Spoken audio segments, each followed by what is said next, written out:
প্রশ্নপত্র ফাঁসে জড়িত অভিযোগে গ্রেফতার বাংলাদেশ সরকারি কর্ম কমিশনের পিএসসি সাবেক গাড়ি চালক সৈয়দ আবেদ আলীর ঢাকায় আরেকটি বাড়ির সন্ধান পাওয়া গেছে। তিনি ২ যুগ আগে ঢাকার মিরপুরের মধ্য পীরবাগে জনতা রোডে একটি ভবনে নিচতলা ফ্ল্যাটে ভাড়া থাকতেন। পরে সেই বাড়ির পাশে ৪.৫ কাঠা একটি প্লট কিনে সেখানে ৬.৫ তলায় ভবন গড়ে তোলেন তিনি। এ নিয়ে ঢাকার তার ২টি বহুতল ভবন, ৩টি ফ্ল্যাট এবং একটি গাড়িরও সন্ধান পাওয়া গেছে। গ্রামের বাড়িতে রয়েছে ডুপ্লেক্স ভবন।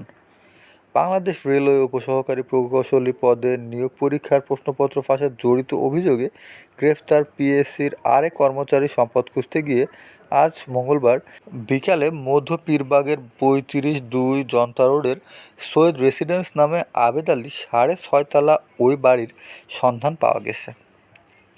আবেদ আলী এই বাড়ির পাশে বাড়ির মালিক নজরুল ইসলাম। তিনি বিকালে কথা আমাদের জানান, সৈয়দ আবেদ আলী ২০০১ সালে তার ভবনের নিচতলায় একটি ফ্ল্যাটে ৪,৫০০ টাকায় ভাড়া থাকতেন। প্রথম দিকে সেই ভাড়াও তিনি প্রতি মাসে দিতে পারতেন না।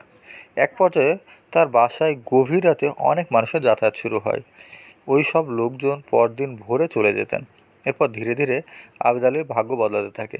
তিনি ২০১০ সালের দিকে হঠাৎ করেই জনতা রোডের ৪.৫ কাঠার একটি প্লট কেনেন।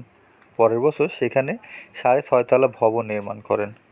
এই বাড়ির কাজ করার সময় আবেদ আলী বলছিলেন, পাইকপাড়াও তিনি ৬ তলার একটি বাড়ি নির্মাণ করছেন।